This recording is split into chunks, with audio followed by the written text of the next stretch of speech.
This video is going to review study skills for nursing students. So what comes to mind when I ask you, what are your study habits? You might think a lot of different things, but in truth, we're all a combination of different learning styles. But ultimately, the time you spend trying to study someone else's way because they told you this is the best way, it's going to cost you time. So finding how you study the best for you is something that's worth looking into. So there's lots of different learning styles. We're going to just talk about the main three. But if you're interested to learn more, you can simply Google learning styles and you will find lots of information.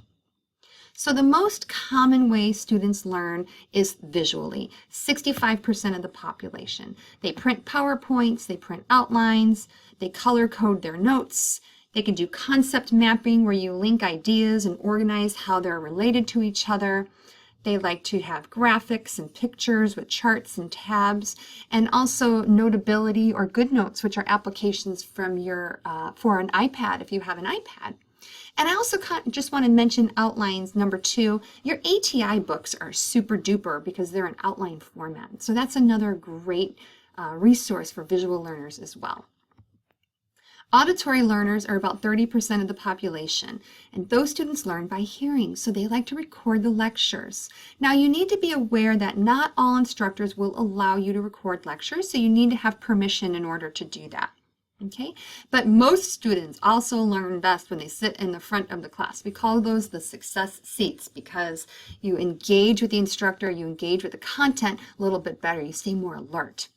Participating in discussions, again, that's talking, listening, processing. So trying to ask questions, talk to your instructor as the lecture is going on. And then also you can get audible textbooks, so you can listen to the book while you're studying. You can actually set some of them up just to read to you while you read it, will help you. Some students find that lyric-free music, something like classical music, softly playing in the background while you're studying, can help you retain the information. And then reading out loud can also help you.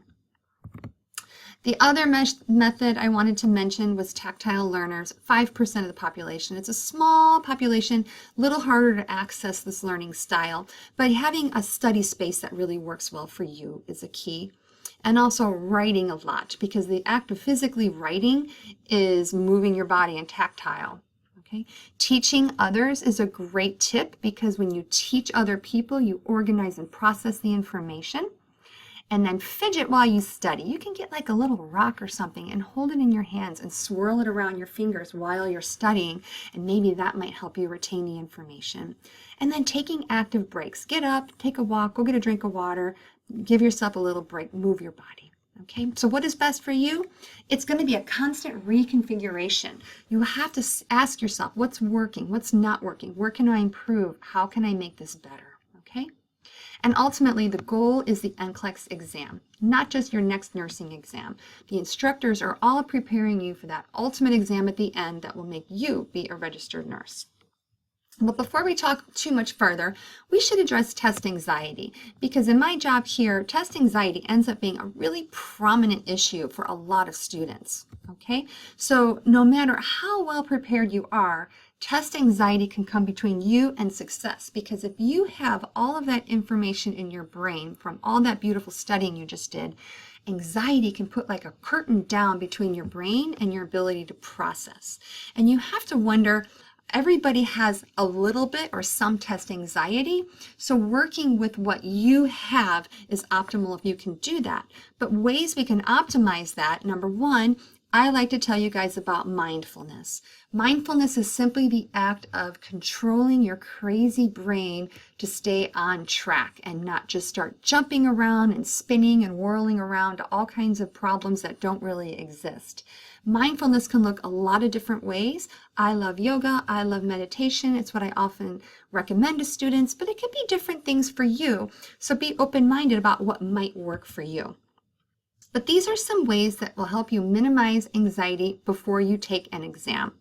Number 1, exercise. Physically moving your body can help you reduce stress.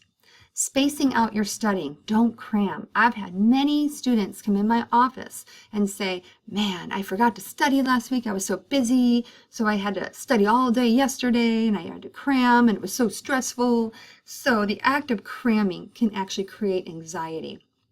And over preparing, all right? So if you come to your exam and you think in your head, man, I didn't study that much. I don't know if I'm ready. Right there, that thought is going to create anxiety. So if you really prepare so much and you're ready, that's going to give you confidence in that exam, which is actually going to help you test better, that confidence.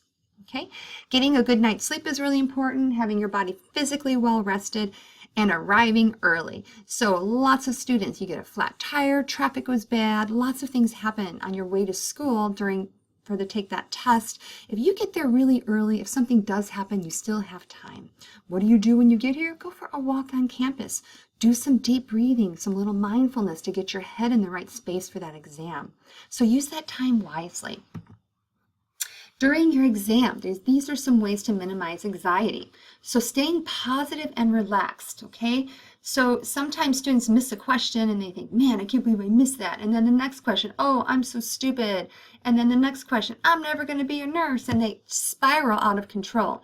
But staying positive during the exam is really going to help minimize the anxiety. Tell yourself, that's okay that I didn't know that one. Nobody gets 100% on all these exams, so it's okay to miss a question. Take a couple deep breaths periodically as you're testing. Just do a few questions, start to notice, man, I'm starting to feel a little anxious. Slow down, take a few deep breaths.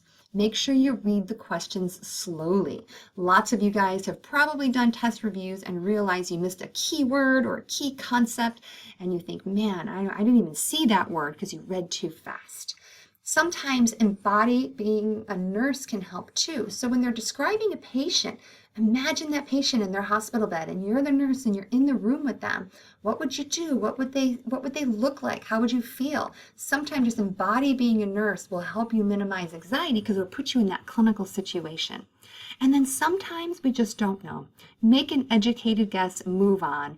Don't let that mind start taking you off about how bad you are or anything. Just make a guess, move on, and keep going. But if you believe that you suffer from severe test anxiety, and there are lots of students out there that do, then we want you to have support. And we have our DSP office here to support you and your personal physician to help you get tested. So me or any of the faculty here can direct you to the DSP office to help you get tested if you believe that this is a problem with you, okay? So what will my nursing exams look like? It's a great question to ask. In our nursing program here at Solano College, you will have 3 different types of exam questions. You will have multiple choice, you will have fill in the blank, and also select all that apply, which is everyone's least favorite, right? So the fill in the blank, a lot of our math questions are going to look like this, but you'll see other examples as you move through the program. But you're just, in this case, going to have to calculate all of that fluid and say, how many milliliters total is it? And you would write that number in the blank. And you can see that after the line already says milliliters. So I wouldn't write milliliters twice, but you might have to also make sure you label your answer correctly. This is a sample select all that apply question. So you would read the question and 1 or 2 or 3 or 4, all of the answers might be correct. So don't get in your head that 3 or 4 are always the right number because that's not true. So go ahead and you have to answer these. The best way to do it is true or false. Would it be true to remove the IV? Would it be true to monitor the vital signs? You have to ask yourself. So select all that apply are content level questions. You can look at them as true or false situations. Okay, now finding your study habit groove. Okay, so nursing school is like a full-time plus job. If you haven't noticed, all of the time you spend in clinical, in lecture, in skills lab, and then you have to go home and study. It's a lot of hours. So if you do absolutely have to work, we recommend less than 16 hours a week.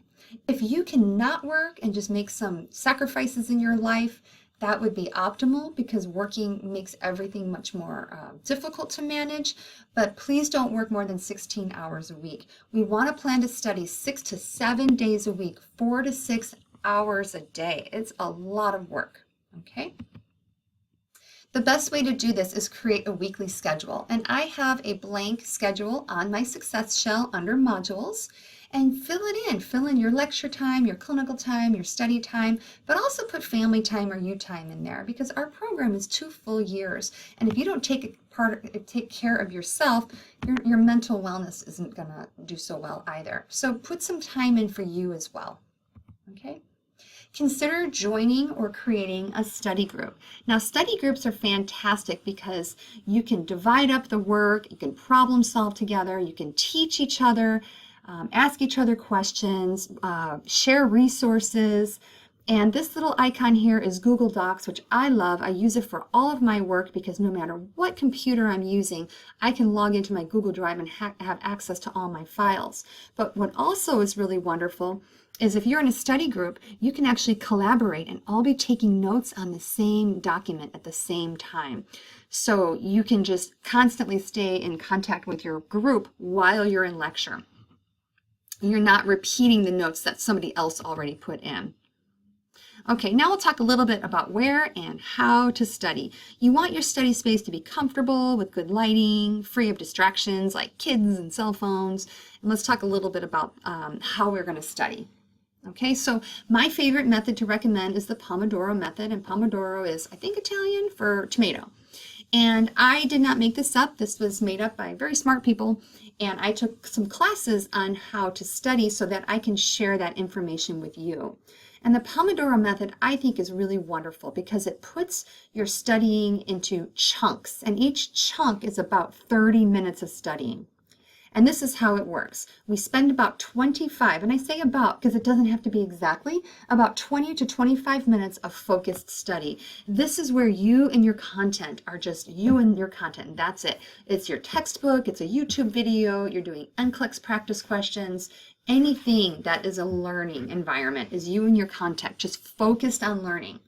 And then after that time, we do for 2 or 3 minutes, we do a self-test. So you close that book or turn the video off and you get some scrap paper and you write down, what did I just learn? And you just spew it out of your brain. It doesn't need to be spelled right or organized.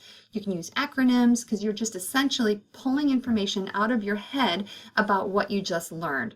And if you find out, man, I don't even know what I just learned, pay attention because whatever resource you were using, if that consistently comes up, maybe that's not the best resource for you. So use this Pomodoro method to find out if what you're using is actually helping you learn instead of your unit exams. And then after that self-test, then it's time to get up and move 3 to 5 minutes. Go get your mail, get a drink of water, but you are not on your phone. That 3 to 5 minutes is thinking about what you're just learning. And what you want to do is you want to think, how would I teach this to someone else? So when you're in the process of teaching someone else, you start to organize and categorize that information in your brain, and that makes it more accessible. Okay, so all 3 of those steps makes that 30-minute chunk because lots of students get overwhelmed thinking, man, I don't want to study because I have to go pick up my kids in 45 minutes. But the Pomodoro method is like, hey, I got time for 1 chunk, then I have to go pick up my kids from school. And after you do 1 chunk, okay, and do I have time for another chunk right now? Because you got to do more than 1 a day, obviously, right? But it keeps it in small, more manageable pieces so you don't look at studying as this giant, massive 8 hours a day.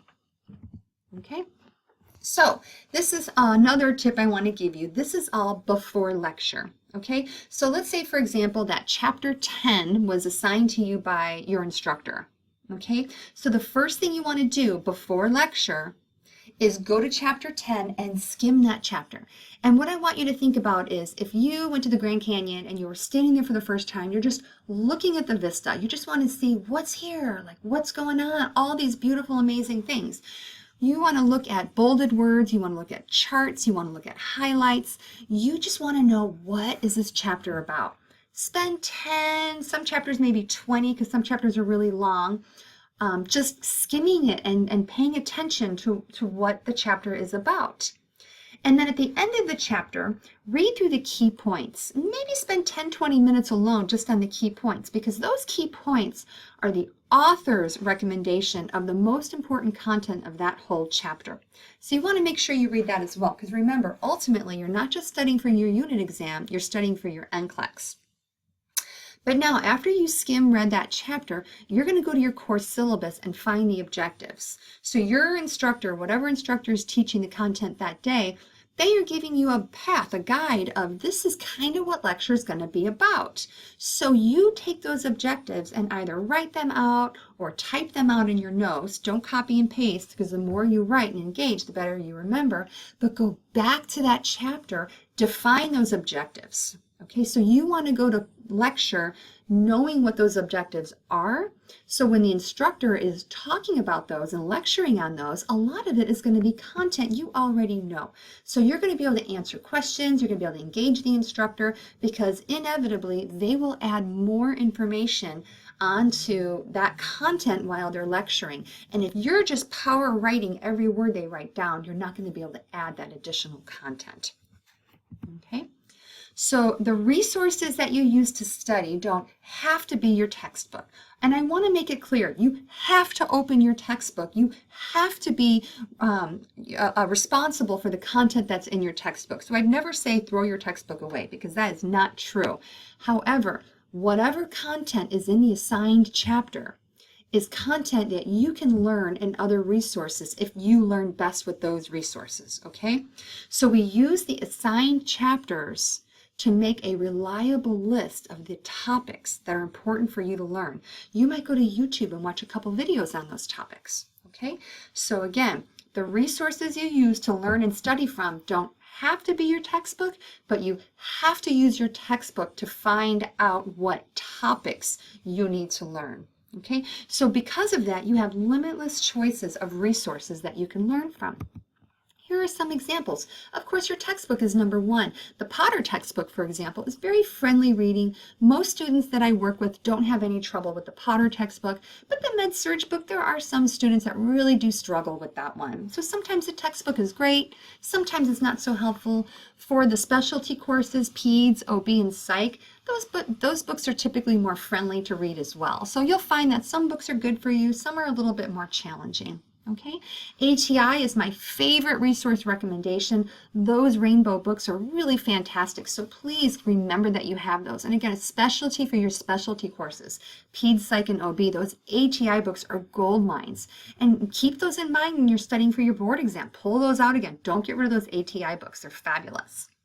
And then other books, like here I have pictured Med-Surg Nursing Made Incredibly Easy. This little series of books, they have pharmacology, they have fluid and electrolytes, they have assessment, they have so many of them. There's lots of pictures and acronyms. They make it really friendly. You can get these at your library. You don't have to buy them. Or if you find it so great you need to have it, they're around $15 to $20 each if you decide that's something you want to purchase. And then, of course, online videos. I have lots of recommendations on my Success Shelf for different YouTubers that have really nice, reliable videos. Some people really like those. And Quizlet. Quizlet's not my favorite because you have to be very careful because anyone can put anything on Quizlet.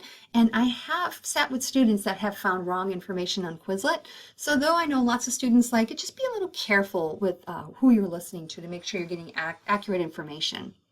The AgPie Blueprint is a template that I have on my Success Shell, and that is a really nice way to do concept mapping. You can fill that in throughout the whole program and use it along. And then also, of course, flashcards. Students like to make them for different content that you need to memorize, like lab values or vital sign ranges and such. Okay, what to do with all this information? Now we have lots and lots of resources, and what are we going to do with it, and how are we going to take notes? So taking notes, the physical act of taking notes changes the pathway in your brain. So you're actively engaging the content and making it more likely that you're going to put that information in your long-term memory. So remember that second step of my Pomodoro method where you self-test and write things down? This is the same thing. This recommendation comes from many directions. So physically writing things down helps you to remember them, even if you throw that piece of paper away. Okay, even if you throw that piece of paper away. So 60% of the content you learn is forgotten in about 2 weeks. So if you just hear it, you think, okay, 2 weeks later, 60% of that is gone. But critical thinking, really engaging with that content. Why is this happening? What's happening when I do this? That's the critical thinking part. Doing that and taking good notes creates about 90% retention, quite a bit more. Okay, 60%, not passing your exam. 90%, you're doing pretty good. Think about it on those terms. Okay, so in general, when you're taking notes, you want to write legibly. I have definitely been guilty of not being able to read my own notes, and that's pretty frustrating. So try to write legibly. Writing less would be better than writing everything in a mess, right? Writing less than writing a mess. I'm like Dr. Seuss today. Okay, anyway, only write important points or words. So keep it very brief, keep it succinct and to the point. Use symbols when possible. I don't need to understand your symbols, only you do. Okay, so you can use symbols in your notes. Keep your notes as organized as possible and label and subhead when you can.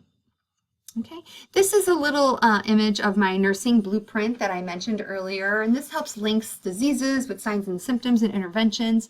I have another video on this nursing blueprint on my Success Shell, and the template lives there as well if you want more information. But this is a really great template because you can start to connect diseases that happen together, like diabetes and hypertension, and start saying, why do these happen together? Okay, and this one I learned about pretty recently from my teenage daughters. They're both in college now. But my youngest daughter is a freshman at Davis, and she learned about these applications, and this one's called GoodNotes. And I can't believe how fantastic they are. And I know not everyone can afford an iPad. It's definitely a luxury, and I think these are available for Samsung as well, but I'm not entirely sure. Maybe they will be down the road. This video will probably become outdated, but these GoodNotes are amazing. They have so many things that they do. They can use different fonts, colors. You can have it type. It can take your cursive into typewritten. So it's really, I almost want to go back to school just to use GoodNotes. It's that good.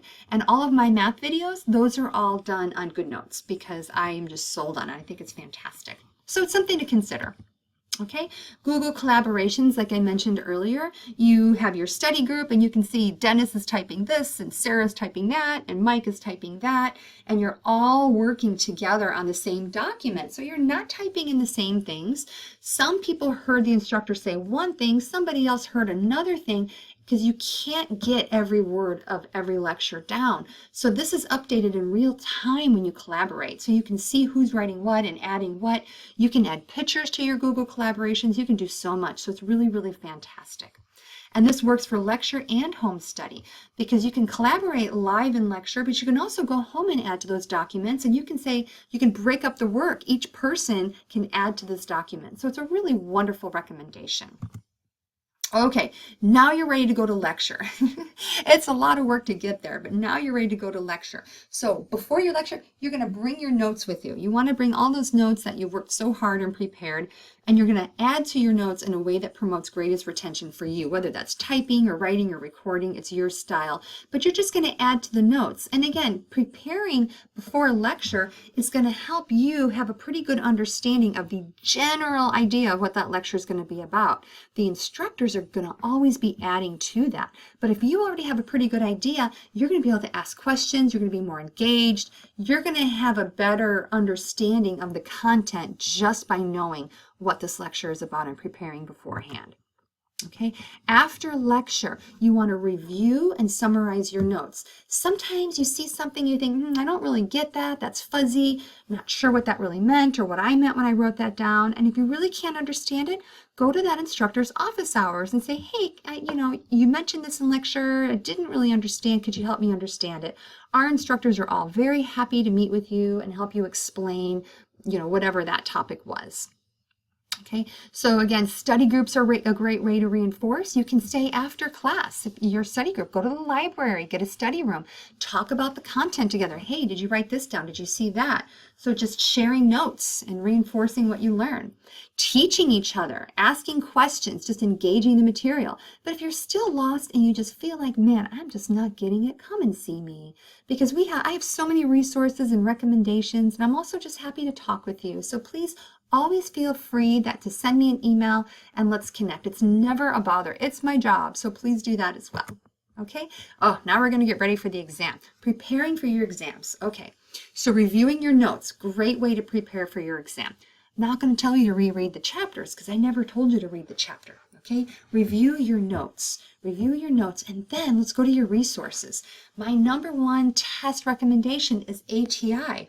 ATI is fantastic because you can use that outline format in your ATI books. You can also do practice NCLEX questions at ATI Online. That kind of starts more in second semester. Okay, you can also use Evolve. Evolve has lots of resources under each chapter. Each textbook and each chapter in each textbook is a little bit different on what resources are provided. But use those. They're already there. They're in your hands. You don't have to buy anything, and they're fantastic resources. And then, of course, my Student Success Shell. I have some content support on there. For example, I have some blood gas recommendations. I have fluid and electrolyte videos.